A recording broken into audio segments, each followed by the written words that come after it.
Vamos falar agora com mais detalhes sobre cada tipo de rescisão e quais os direitos do empregado e do empregador em cada uma delas. Como tem bastante conteúdo sobre isso, eu vou dividir a aula em duas partes para não ficar muito longa, certo? Então vamos começar a primeira parte. Vamos começar falando sobre rescisão sem justa causa e por iniciativa do empregador. Então, quando o empregador, por sua exclusiva vontade, decide rescindir o contrato de trabalho, que é por prazo indeterminado, sem uma causa justa.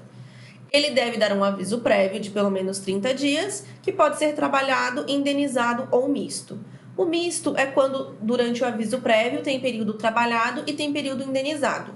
É muito comum quando o empregado tem mais de um ano de serviço, que tem aqueles 3 dias de acréscimo a cada ano, conforme vimos na aula 6.1, que o empregador peça para o empregado trabalhar por 30 dias e o período após, que é referente àqueles 3 dias do aviso proporcional, seja indenizado. Então, por exemplo, um empregado que tem 3 anos de serviço para o empregador, ele teria 39 dias de aviso. Então, o empregador pode dar 30 dias trabalhados e indenizar os outros 9.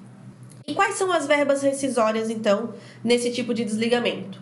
Aviso prévio indenizado, se for o caso, saldo de salário, 13º salário proporcional, 13º salário indenizado, se for o caso, que é aquela projeção do aviso prévio no 13º salário, férias proporcionais mais 1/3, férias vencidas se houver mais 1/3, médias de horas extras, adicionais noturnos e outros rendimentos variáveis. E a multa e o saque do FGTS e seguro-desemprego também, se o empregado tiver cumprido com a sua carência mínima para poder ter direito ao seguro-desemprego. No caso de rescisão sem justa causa por iniciativa do empregado, quando o empregado pede demissão, ele, por sua exclusiva vontade, então define que quer rescindir o contrato, que é por prazo indeterminado e sem uma justa causa. O empregado também tem que dar 30 dias de aviso para o seu empregador, que pode ser trabalhado ou indenizado, que no caso do indenizado é quando é descontado nas verbas rescisórias o período relativo a esse aviso prévio.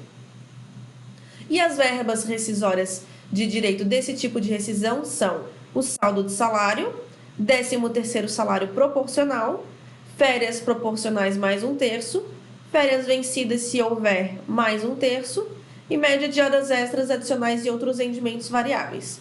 Nesse tipo de rescisão, nessa modalidade de rescisão, o empregado não tem direito ao saque do FGTS e nem ao programa do seguro-desemprego. Já o empregador tem o direito de sacar o que foi pago referente à indenização compensatória da perda do emprego, indo numa agência da Caixa com documento de identificação e o termo de rescisão do contrato de trabalho, ou termo de quitação de rescisão do contrato de trabalho. Rescisão por acordo entre as partes. É aquele que foi inserida pela reforma trabalhista, chamado do acordo legalizado. Então, é quando o empregado pede demissão e solicita ao seu empregador que seja feita um acordo, conforme as regras do artigo 484-A da CLT. Algumas pessoas, alguns juristas defendem que esse acordo só pode ser feito se de iniciativa do empregado. Então, o empregado tem que pedir a demissão e solicitar que seja feito o acordo. Alguns juristas defendem que o acordo deve ser de iniciativa do empregado, ou seja, o empregado pede demissão e solicita que seja feito o acordo com o seu empregador. Já outras pessoas, outros juristas defendem que, como é um acordo entre as partes, ela pode ser de iniciativa do empregador.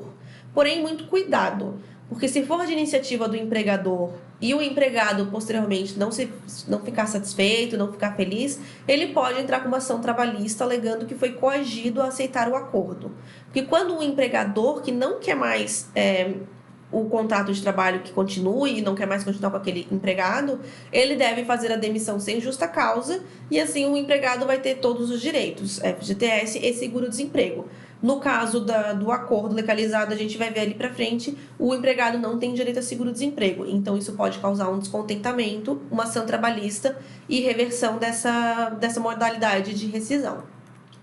Então, as verbas rescisórias nesse tipo de rescisão são saldo de salário, metade do aviso se indenizado, 30 dias se trabalhado, 13º salário proporcional, férias vencidas se houver mais 1/3 e média das horas extras adicionais e outros rendimentos variáveis.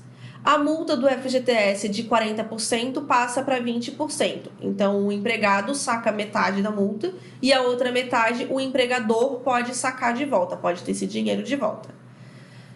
O empregado pode sacar um limite máximo de 80% do seu saldo de FGTS e os outros 20% podem ser sacados em condições como aposentadoria, casa própria e outros. Na rescisão por acordo, então, como eu falei anteriormente, o empregado não tem direito ao programa de seguro-desemprego. Vamos falar agora de rescisão por justa causa por iniciativa do empregador. Então, é quando o empregador rescinde o contrato de trabalho, alegando que o empregado cometeu uma ou mais faltas que a lei prevê que são consideradas como causas justas para uma rescisão de contrato. A dispensa por justa causa deve ser feita imediatamente, assim que o empregador vê o empregado cometendo algum ato que justifique essas justas causas, essas causas justas. Deve ser feita aplicada no momento a comunicação de dispensa por justa causa. Caso contrário, é considerado perdão tácito, significa que é considerado que o empregador perdoou o empregado por aquela falta cometida. Se o empregador fizer uma rescisão por justa causa por aquele motivo posteriormente, o empregado pode entrar com uma reclamação trabalhista e reverter essa rescisão, e aí ele vai ter direito a todas as verbas que são condizentes com uma demissão sem justa causa por parte do empregador. E também, quando fizer uma comunicação de dispensa por justa causa, deve ser muito bem embasada e deve estar amparada por provas concretas, porque senão a demissão pode ser anulada numa ação trabalhista e, como eu falei anteriormente, o empregador vai ficar obrigado a pagar todos os direitos que são devidos numa dispensa sem justa causa. E o artigo 27 da Lei das Domésticas, a Lei Complementar 150 de 2015, considera como motivo para justa causa os seguintes: maus tratos de idoso, enfermo, pessoa com deficiência ou criança sob cuidado direto ou indireto do empregado. Ato de improbidade. O ato de improbidade é um ato desonesto do empregado, seja dentro ou fora do seu ambiente de trabalho. Então, se furta alguma coisa do seu empregador ou comete um roubo fora do ambiente de trabalho, um assalto à mão armada, falsificação de documentos, inclusive declaração falsa para obtenção de vale-transporte, também é considerado motivo para justa causa, porque é falsificação de documento oficial, e isso é crime. Então, enseja, sim, um motivo para justa causa. Incontinência de conduta ou mau procedimento. A incontinência de conduta se refere a ato sexual do empregado. Então, se ele pratica alguma coisa, assiste uma pornografia, anda pela casa expondo as partes íntimas, isso é incontinência de conduta. E o mau procedimento é alguma falta grave que o empregado comete que não está classificado nos outros motivos para que justifiquem uma rescisão por justa causa. Então, qualquer falta grave que não esteja já classificada é considerada mau procedimento. Condenação criminal do empregado transitada em julgado, caso não tenha havido suspensão da execução da pena. Então, a condenação criminal transitada em julgado significa que já não cabe mais recurso para o empregado. Ele foi condenado e já fez todos os recursos que tinha direito e realmente foi firmada essa condenação. E não houve suspensão da execução da pena. Nesse caso, é devida uma rescisão por justa causa pelo empregador, porque realmente não tem mais recurso e já foi definida a condenação. Desídia no desempenho das respectivas funções. A desídia é o desleixo, negligência, atrasos frequentes, faltas injustificadas sem dar um motivo para o empregador, sem aparecer. Tudo isso caracteriza a desídia. Não é comum ela ser feita a justa causa já com uma ou duas faltas no sentido de desídia. É necessário primeiro que seja aplicada a advertência para o seu empregado, demonstrando que você está insatisfeito com a conduta dele. Então, se o empregado está faltando com frequência sem justificar, está chegando sempre atrasado, saindo mais cedo, ou está demonstrando desleixo na execução das suas tarefas, negligência, aplica-se a advertência. Se continuar com o mesmo comportamento, aplica-se suspensão. E se mesmo assim, com advertências, suspensões aplicadas, não melhorar o comportamento, e isso estiver comprovado, pode fazer então a demissão por justa causa do empregado. Embriaguez habitual ou em serviço. A embriaguez habitual não precisa ser em serviço e a em serviço não precisa ser habitual.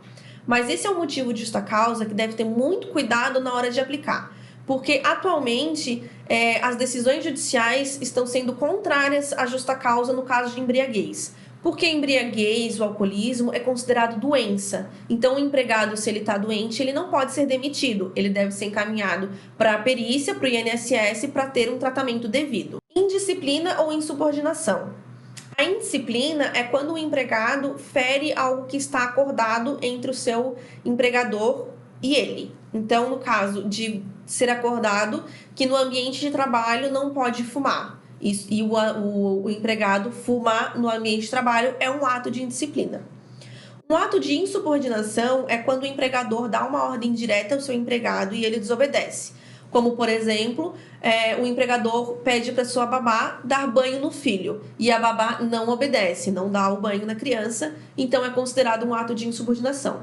Da mesma forma como a desídia, não é comum que uma ou duas faltas nesse sentido sejam motivo suficiente para uma demissão por justa causa.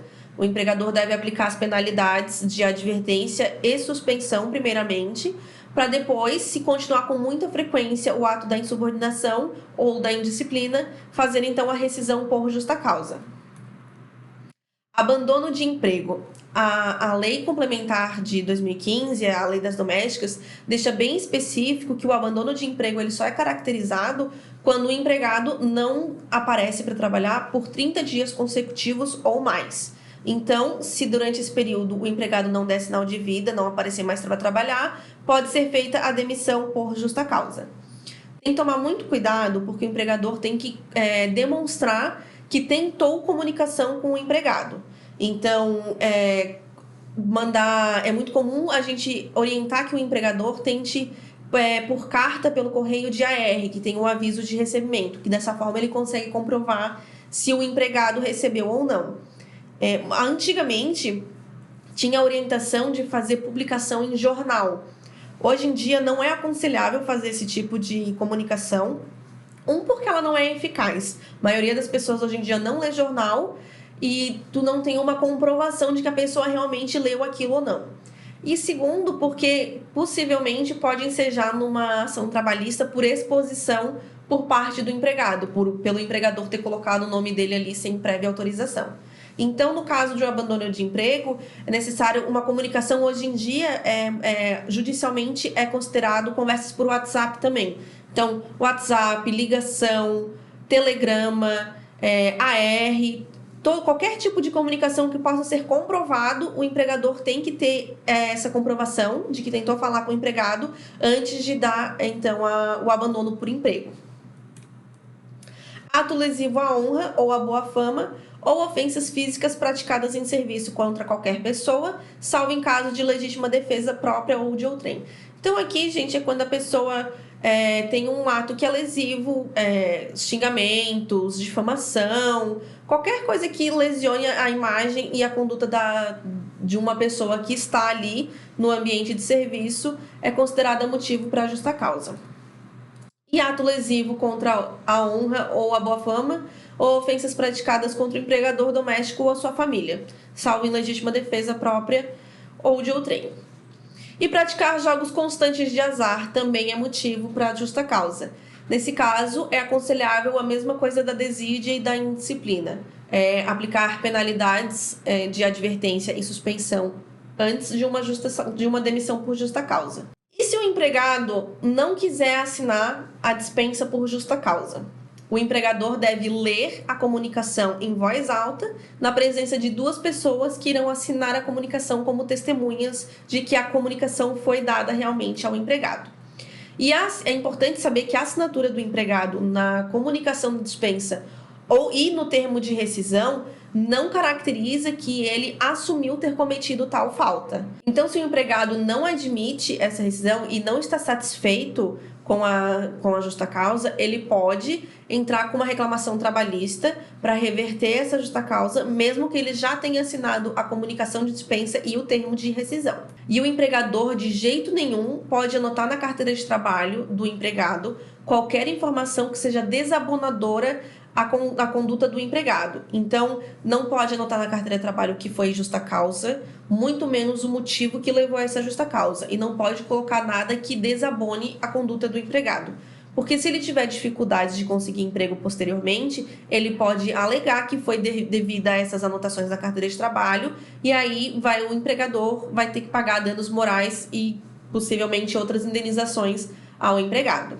As verbas que são devidas nesse tipo de rescisão são saldo de salário, férias vencidas mais 1/3, apenas. O empregado não tem direito a saque de FGTS, não tem direito a seguro-desemprego, e o empregador pode sacar o que pagou referente à indenização compensatória da perda de emprego. Vai na caixa com um documento de identificação, o termo de rescisão do contrato de trabalho e pede para fazer o saque. Vamos continuar então na próxima aula com os outros motivos para rescisão, na parte 2 do conteúdo. Até já!